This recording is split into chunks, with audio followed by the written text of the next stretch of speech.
సామెతల గ్రంథము 18వ అధ్యాయము. వేరుండగోరువాడు స్వేచ్ఛానుసారముగా నడుచువాడు, అట్టివాడు లెస్సైన జ్ఞానమునకు విరోధి. బుద్ధిహీనుడు వివేచనయందు సంతోషింపక తన అభిప్రాయములను బయలుపరచుటయందు సంతోషించును. భక్తిహీనుడు రాగానే తిరస్కారము వచ్చును, అవమానము రాగానే నింద వచ్చును. మనుష్యుని నోటి మాటలు లోతు నీటి వంటివి, అవి నది ప్రవాహము వంటివి, జ్ఞానపు ఊట వంటివి.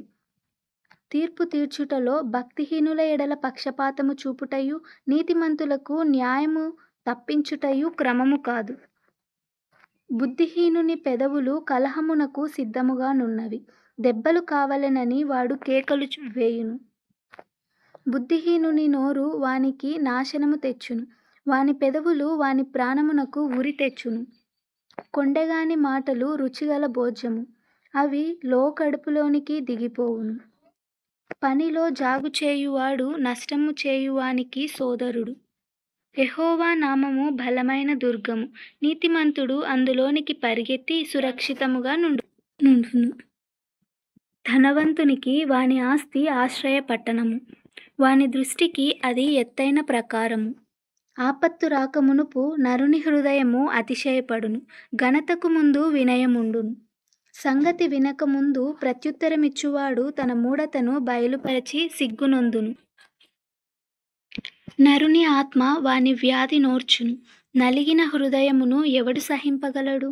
జ్ఞానుల చెవి తెలివిని వెదుకును, వివేకము గల మనస్సు తెలివిని సంపాదించును. ఒకడు ఇచ్చు కానుక వానికి వీలు కలుగజేయును, అది గొప్పవారి ఎదుటికి వానిని రప్పించును. వాద్యమందు వాది పక్షము న్యాయముగా కనబడును, అయితే ఎదుటివాడు వచ్చిన మీదట వాని సంగతి తేటపడును. చీట్లు వేయుట చేత వివాదములు మానును, అది పరాక్రమశాలులను సమాధానపరచును. బలమైన పట్టణమును వశపరచుట కొనుట కంటే ఒకని చేత అన్యాయము నొందిన సహోదరుని వశపరుచుకొనుట కష్టతరము. వివాదములు నగరు తలుపుల అడ్డగడియలంత స్థిరములు. ఒకని నోటి ఫలము చేత వాని కడుపు నిండును, తన పెదవుల ఆదాయము చేత వాడు తృప్తి పొందును.